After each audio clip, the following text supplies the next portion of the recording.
Thank you, Anne, for the nice introduction, and especially thank you for inviting me and having me. I do have a couple of very brief, disclaimers at the beginning. First, my English is not going to be nearly as good as the, of the previous speakers, but I will try to do my best. And also, I'm a scholar, I'm an academic, so. Perhaps my presentation will be a little bit more boring, maybe kind of, dry. I will try to do my best. And I'm also not so much focused on integration as the other fellow panelists, but I will try to link my research to integration through the kind of a concept of, context of reception, because, media, clearly, and not only media, but politicians, they do play a role in setting up this kind of context of reception for refugees. But in a nutshell, I'm a little bit of a one-eyed among my two-eyed fellow panelists, and I hope this makes sense in English so that somebody can translate it. But again, this is from what we began, and if I move ahead, yeah, I'm moving ahead. Great. What I'm looking for in my research when it comes to migration is basically the narratives, the framing, the stories that are the dominant ones regarding, immigrants and refugees as basically a group. And this is something that in, Czechia, Slovakia, or Central Europe, or where I am from, has not really been a huge topic until, I would say, 2015. I mean, there were some spikes, late 1990s, there were people from, Kosovo and the former Yugoslavia. There's been, great reception of them in the Czech Republic, for instance. However, migration was never really a topic, of socio-political debate. It was here and there, but not a salient one. Since 2015, 2016, I don't think, at least in Czechia or Slovakia, we had single elections where immigration would not be one of the three main topics. If you look to last elections in Poland, recent ones, and Slovakia, what Prime Minister Fico now, and Law and Justice Party of former Prime Minister, still Prime Minister Morawiecki, where basically the parties were saying we have to stop immigration from the East, no more immigrants, we have to close borders.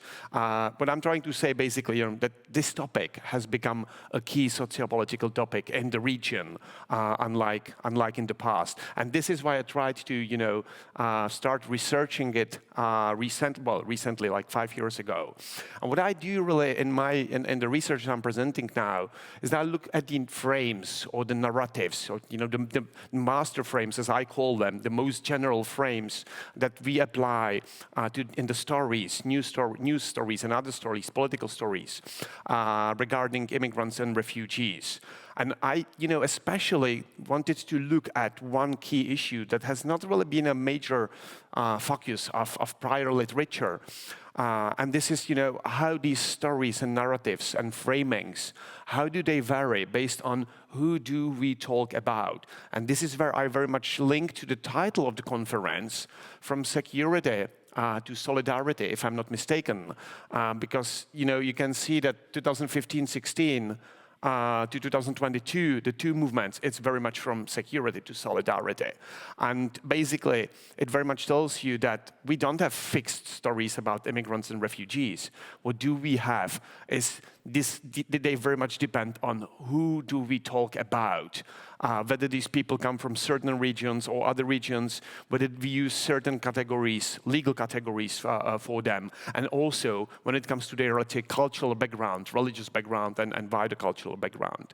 So when I'm looking at, and I also try to look at, how these narratives are balanced, or what the tonality is, so whether they are basically more negative or positive, vis-a-vis the individual groups. And I basically, in the research I'm trying to present to you, I do focus only on 2 countries, but my research extends to the Visegrad 4, so Poland, Hungary, Czechia, and Slovakia. Between, the 2 periods, comparing basically the 2 periods, 2015-16, refugee crisis, in quotation marks, and the period following the outbreak of the Russian aggression against Ukraine, so basically 2020, 2022, and part of the 2023 period. And what I'm looking basically is, well, I'm trying to look at very complex picture, so including news media, but plenary speeches, plenary debates as well, and Twitter as a social media. So politicians' Twitter accounts, at least the leaders of political parties in both countries. And overall, I would say the entire data set features, couple tens of thousands of items gathered together from these 3, sources. So news media, the traditional ones, both print and audiovisual, then Twitter as social media, and also plenary debates, which should kind of give us a rather complex picture on how do we speak about immigrants across different, or basically what the people can get as a message if they go to social media, if they go to traditional news media, or if they, which nobody really does, follow plenary debates on TV. But sometimes even these plenary debates are covered by the media eventually. Now, I do focus, as I said, on like these 5 master frames: security, economic, cultural, humanitarian, and the last one is like a governance, administrative frame, which basically understands the movement of people as a governance issue that needs to be tackled with, speaks about deportations, returns, housing, schooling, and other, let's say, administrative steps or measures that are related to the movement of people, whether they are immigrants or they're seeking international protection. And most importantly, what I try to eventually do is to see where is the variation, or is there a variation, or is there a difference based on certain categorization that we use to speak about immigrants and refugees. And here I have basically 3 types, one based on the legal category. So do we speak about incoming people as illegal/irregular immigrants?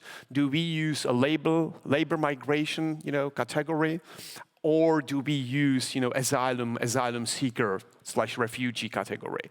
So that's basically the legal status, legal in brackets, because it's not necessarily legal status being an irregular or illegal immigrant, but people are basically legally very often labeled like that. Then I look at a key issue in Central Europe, and this is like cultural, but most importantly religious category, and there is a simple one distinction. In Czechia, we are all atheists, they say.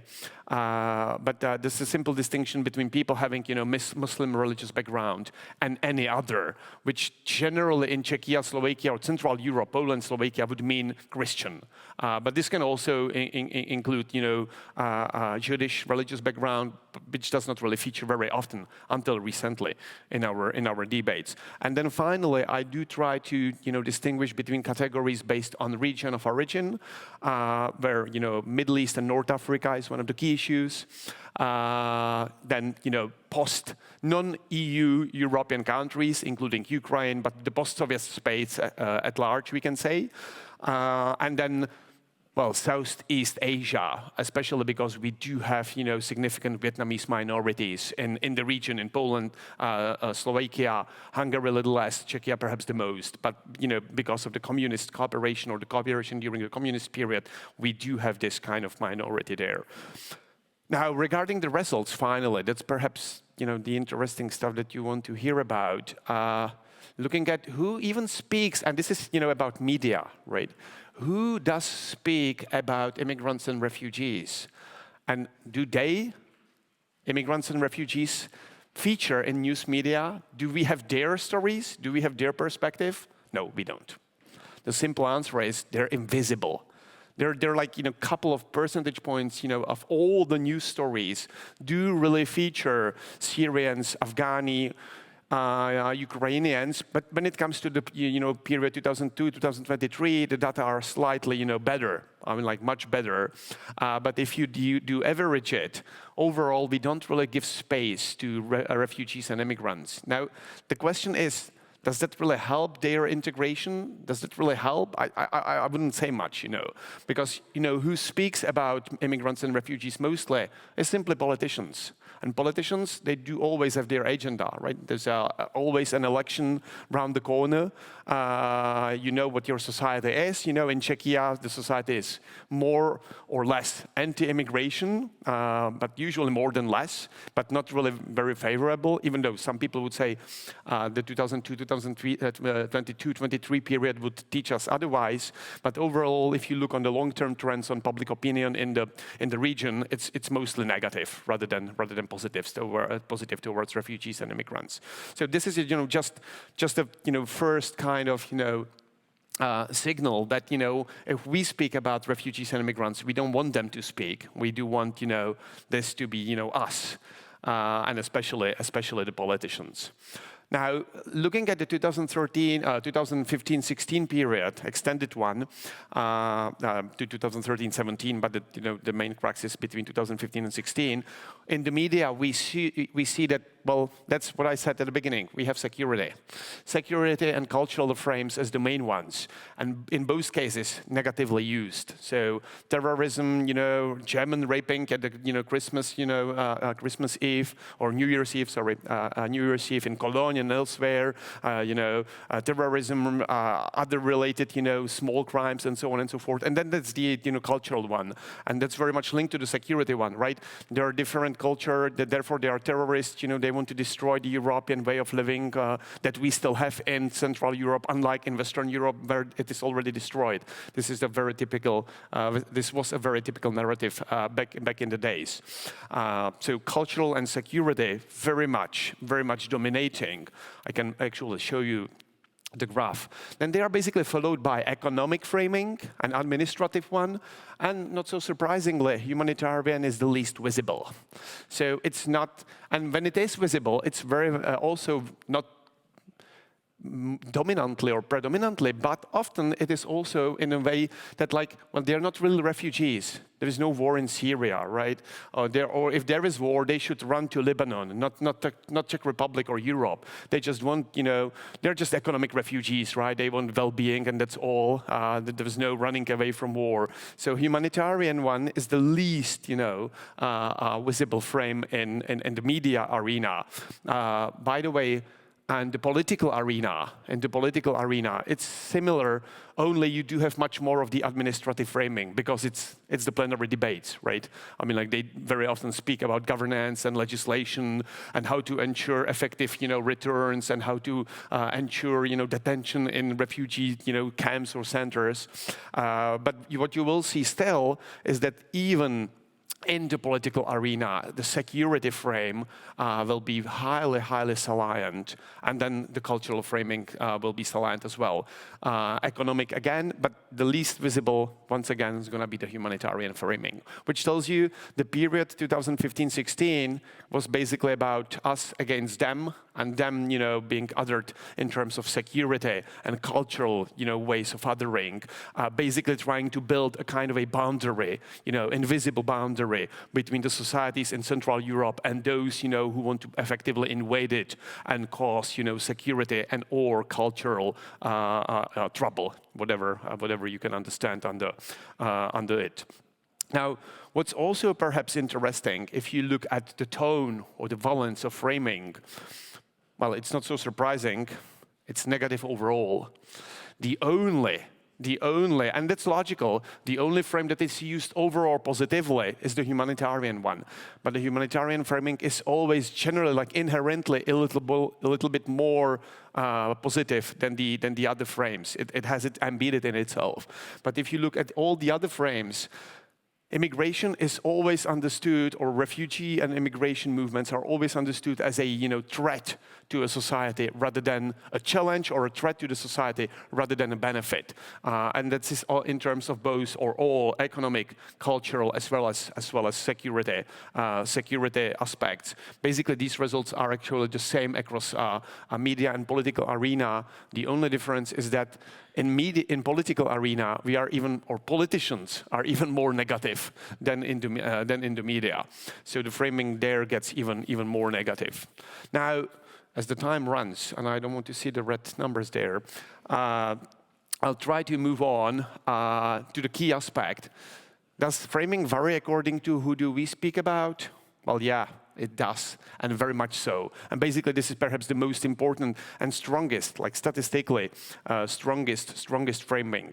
So, starting with the security frame, and here you can see the lovely, academic, statistical tables showing you the odds of how much security frame will go up when you speak about, individual categories of migrants. But it's simple. I will make it shorter for you. If you refer to people coming from the Middle East or North Africa, if they refer to them being referred as, having Muslim religious background, or if you refer to them as being irregular immigrants, there is a high statistically significant, increase in the proportional in the probability of a security frame to be used. And basically, the effects are actually large.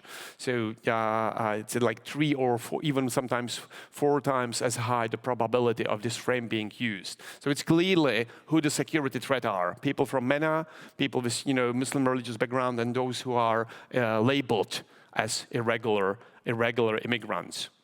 Now, if you do go for the economic frame, again, quite logically, this is going to be very much used for the people from Eastern Europe, non-EU Eastern Europe, so Ukraine and the post-Soviet space. But this is logical because of the existing minorities of, labor workforce, basically from especially Ukrainians, but also others in the region. Economic framing is also very often used about people, coming from the Southeast Asia. But again, this is very logical because we do have the minority there in the region, and very often this frame is also used very positively in terms of, you see, they have integrated well, they run the shops, the grocery stores, the convenience stores, and they don't close, they close until 11. Czechs will not do that, You see, this is a case of a good kind of, integration. Unlike the people coming from the MENA who don't want to work, and they are a threat in terms of culture and security issues. Now, humanitarian framing, and that's also interesting.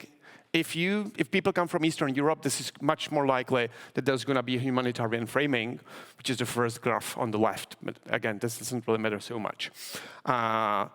But humanitarian framing is also used from people from MENA. That's interesting that if you explicitly mention MENA, humanitarian framing is higher. The probability of it is to appear is higher than if you don't mention, if you just speak about refugees and immigrants without, categorizing them in any way. And clearly then, if people don't have Muslim religious background, if they have Christian one, it's much more likely that this will again appear. For Syria, this was very often the case. We can help the Syrian Christians, right? Because they're persecuted by the state, by Assad, but also by the Islamic State, So they're persecuted from both sides. Like, we can help those. We can build a school for them here, or we can, send money, elsewhere to build a school there. But they have to be the Christians, not a Muslim, because they're effectively not running from Assad or even the Islamic State. They're basically secret agents of the Islamic State, which nobody says explicitly, but it's the underlying logic very often. Now, before I end, which I should do very quickly, I just want to speak about the cultural frame, and then I will fast forward to my conclusions. And cultural framing, and very often the negative one, is used for people from the MENA region, obviously, for those I'm sorry, there should be, who have Muslim religious background, oh, it's there, but also for those who have other than Muslim religious background. But there's going to be a difference between these two. While it will be used positively for people with Muslim religious background, negatively for people with Muslim religious background, it's going to be used positively for those who don't have it. So it's going to be, you see the Christians, they can integrate because we have the Christian roots. In Czechia, nobody goes to church, right? But, when it comes to migration movements, it's very convenient now. We have the Christian roots, right? Even though nobody really, if you look worldwide, Czechia is the most atheistic country, right? According to all the statistics. But now it's convenient. So, Christians can integrate, Muslims cannot integrate. Now, time's running up, so I want to just fast forward here, and that's, the problem of academic conferences. We never fit in the time that we are allocated, and we seem never, to learn it. But anyway, 2022, 2023, 2015, 16 comparison, which is very interesting. I'll just show you the graph. That's security to solidarity. You see there, this completely overhaul of framing patterns.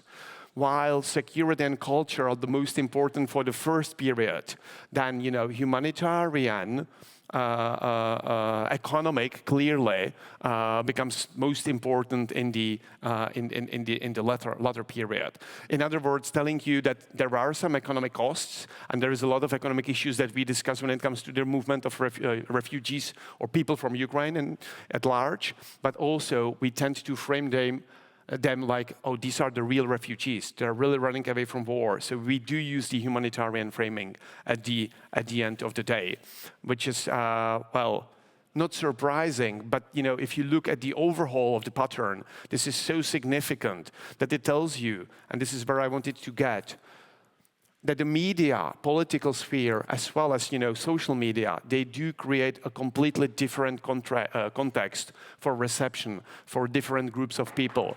So it's not strange eventually that the integration of Ukrainians was much better. The people were much more welcomed than people from the Middle East or North Africa, and eventually none of them ever actually appeared in Czechia. They didn't want to go there because they know perhaps what's going on. But it tells you that this landscape that they are facing is very different, and that quite logically this has also an effect on the prospects of their integration. Thank you for keeping me 90 seconds longer, and I'm sorry for that. I would still be able to go on with some boring, but well, if you want to read it, and this is where I want to get, it's part of my book that has been published recently. Thanks a lot for your attention.